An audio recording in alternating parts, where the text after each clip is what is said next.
Welcome to Pegasus Paint, and in today's video we're gonna paint the Bretonian Pegasus Knight. We have to start channel painting a Pegasus, and mainly this channel is for me to train my English. So we are in fact gonna paint my Pegasus Knight in this color scheme. This was a Knight of the Realm I've painted previously. And I really enjoyed the color scheme, and I felt that it was really personal for me keeping it in this fashion, because you don't see so many other people painting their Bretonian like a cream white and a green color. So let's start off painting with a bony white color, and we're gonna split it in half, and I quickly realized that I could just simply airbrush this color, because I wanted my Pegasus as well in the same color. And once you have the white bone color, well, you can go on to a green color, and this will be a essential step to make sure splitting your cloak in half on the model. So I really wanted a pattern that would, on each side, you would see there's one half which is green and one half which is a bony white color, a creamy white color. And for the shield, I just I try to paint it as slowly as possible and try to make a straight line to split the shield in two in this manner, because I think it's a cool way of splitting. It's so typical to just make a cross and having two squares on each side. Once you put on the green, try and put on the white, the creamy white back on, and using it slowly, try to fix the line. I paint on some darker metals on all of the armor of the horse. It's during this beginning of the painting, in the first steps, it's okay being a bit messy. I'm not a steady person, I'm not a good painter, so I don't mind being quite messy. My goal is to always get on some paint and just fix while I'm painting. So I always have a secondary brush next to me with all of the previous paints on my water palette, and so whenever I do a mistake, I can quickly go and fix the mistake I've made. Now I paint the red on the saddle, and I just use a dark red as a base color, as I'm gonna use a speed paint over it, darken it even more, and then highlight it later in the video. And for all of the belts, the leather, the golden fabric, I start with a yellow base color, and I find that you get the best yellow by using a very light orange on the white, and it makes a good, because you're painting orange on white, it basically turns it into yellow. Afterwards, I go and find my metallic gold, and I look for a brassy, like a bronze sort of yellow first, or gold first, because you always want to start with a darker tone with your first layer. And once I finish with all of the gold, I go over with a speed paint, and or a wash. You can use either a wash or a speed paint. And here I found a green, in fact it was a green wash, and I started washing all over my greens just to taint it and make the recess darker, and yeah, give it a bit more of shadow. Here you can see on the shield, it helps a lot on those edges to darken the inside of the shield. And here around the neck of the Pegasus, there's a lot of the clothing, the wrap, well, that wrinkles. I'll cut that out, I think.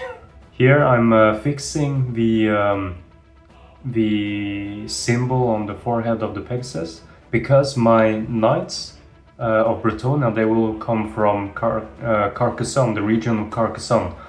I have my own homebrew little village, but I'm thinking to do mainly in the region of Carcassonne. So quickly I saw that I did a few mistakes, so I'm going around fixing the paint on my archers and on my Pegasus to make sure that these little shields represent Carcassonne. And I'll probably, on the next video, I'll probably make a video about my archers. Now I'm giving a new wash, or I'm using a speed paint here. I'm using a bone speed paint on all of the cream white, just to make all of this cloth seem really weathered and old. Like in the medieval times, it was basically impossible to make white clothing, so you had this very stained white. So using a bone speed paint works a lot, and here you can see me put it on the shield, on the cloth, everywhere except on the Pegasus. The Pegasus, I want to keep him more white than the cloth, and it's a good thing also to use this speed paint on the cloth, because you really want to separate the white clothing to the white Pegasus. For the Pegasus, I felt that it needed a bit more shadow in the feathers and in the hair. So what I did, I mixed up a bluish gray, with diluted a lot with water, and just brushed it all over the Pegasus, and made sure for whenever there was a pool of paint, I just picked it up with the brush and wiped it off. And sometimes I even got some bubbles, and whenever you get a bubble, take your time to remove it with a brush, because if you let that bubble dry, it will be quite visible on the model. Now you can actually see I go for a brown speed paint on the yellow. So all of the leather, all of the straps, you'll want to, which we have painted yellow previously, you'll want to use a speed paint to paint over it. And it's a very good combination having a yellow base color, because what the speed paint does is just staining the surface. So when you paint over with a brown speed paint, it actually does a lot of the work for you for the leather. So that's a good tip from me. Again, I like to express myself, I'm not a professional painter. I'm very average, and I feel like that this video can be good for an average painter or a new beginner, and makes it a little bit more enjoyable, that it's more realistic compared to a lot of these YouTubers who make amazing paintwork. However, realistically, we're not all of us as good as those guys. So I hope this tutorial is a nice, easy tutorial for new people who aren't the best at painting. Here you can see I use a speed paint, a red speed paint all over my red. And this will help create a much more flashier red, as well as darkening the seams on the cloth. So when it comes to the golden fabric, you don't want to paint true metallics on it, as it's gonna ruin the immersion. So what I do, as we started with a yellow base color, I use a flesh tone wash, and maybe even use up to, like, I put one layer on, I let it dry, and I even put a second layer of this flesh tone. And once we get to the highlighting, we'll try to make it better, but it's clearly something I need to work on, because I wasn't really happy with the end result. Now, however, we can go back to my favorite step, and that would be a blue wash on metallics.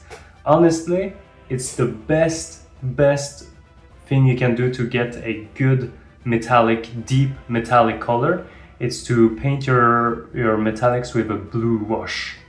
So I put my blue wash on all of the metals around the model, and after that I go back to the flesh wash and I put it on the gold, because I find that the gold works very well with a flesh wash. Oh man, it's I haven't been speaking in English like this in such a long time. I think it's gonna be good to train my English, and yeah, now we're finished with the ugly part, and we're finally getting to the best part, highlights, making the model. It's playable right now, but it's quite ugly, it's quite early, it's very basic. You're in the early stages of base colors and washes. Now we get to highlight all of it and really make the model look good. So we are now starting with the highlights, starting with the green. So you just take the same base color and a bit or a lighter green color, and you start covering large surfaces and just build up a highlight. Taking all of the edges and making sure to edge highlight all of the creases in the lever. And if you lose a bit of the depth, just find a wash or a speed paint that you water down and make sure to fill in these recesses once more. And once you highlight it, make sure to take a thin line of the brightest color that you're highlighting and make some lines wherever you find there should be a line. This helps a lot making the color pop.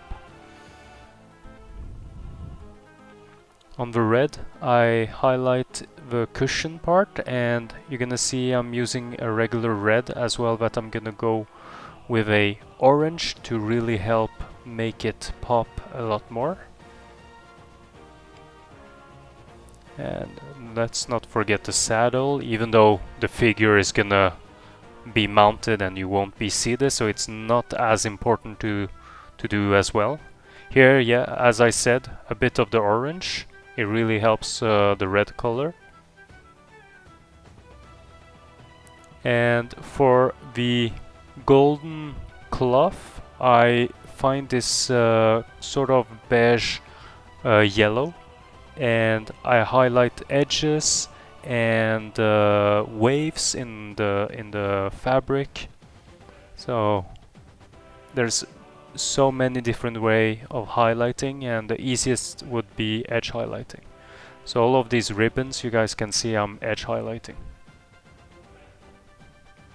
And now for the white, the off-white, I'm gonna use a bone color, and slowly I'm gonna go with a brighter and brighter color. But you want to try to get all of those folds which are going outwards, which are more likely to catch the light.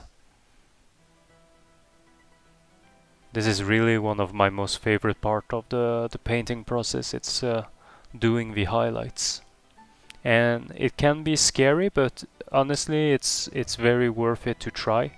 Once you're finished with all of your washes, just try to do some highlight, and if you think that you've done a mistake, you can always just put a new wash above it. Here I finally put on some decals, and I actually flipped the decal on this one later on because I preferred the wolf symbol facing the other way. And I did a bit of trickery because the other shield had some chains, so I had to cut up the symbol in 3 pieces and slightly place them into place. And this was actually very difficult, but worth it, really worth it at the end. The result was a lot more better than what I was imagining in my head. So yeah, let's put on those feetsies. Very nice. Oop. And then we're gonna do some metallic highlights. So all of these buttons on the lever, we're gonna just make sure to touch the tip, and we're gonna highlight all of the flat surfaces with this metal. It's the same regular metal I used for the base color. I just put it over now the dark and washed metallic. And once you've done all of the big surfaces, you'll want to start edge highlighting. And what I do, I take an off-white and I mix it with a silver to make this very bright silver, which is very great to make these edge highlights, as you guys can see.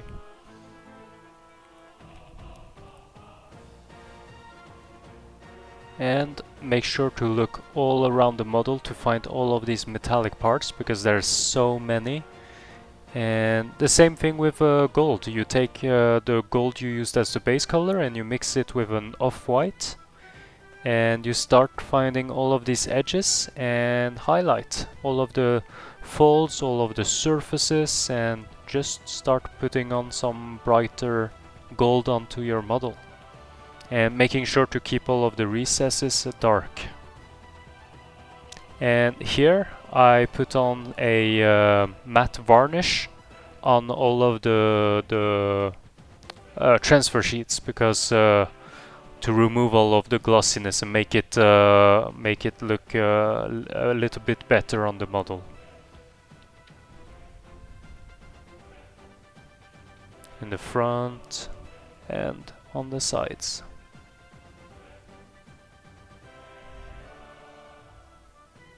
And to make the horse a little bit better, I took a flesh tone speed paint and I watered it down and I smeared it around the nose part, because usually a white horse would always have this pinkish tint by the mouth. And for the eye, I take a black wash and I try to smush it only on the eye to darken the eye, but it allows to have a bit more depth to the eyeballs, so having a black wash helps a lot. And yeah, here I've mounted it on the base and I've based the model, so we're ready to, yeah, we're basically finished. There's only the main character left to do.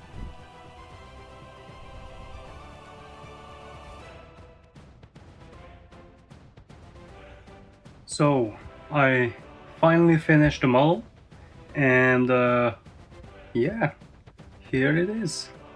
I quickly finished up the character on top of here, and the model looks really complete. I'm very happy with the end result. Hope you guys enjoyed this video, and yeah, let's go to the reveal shots.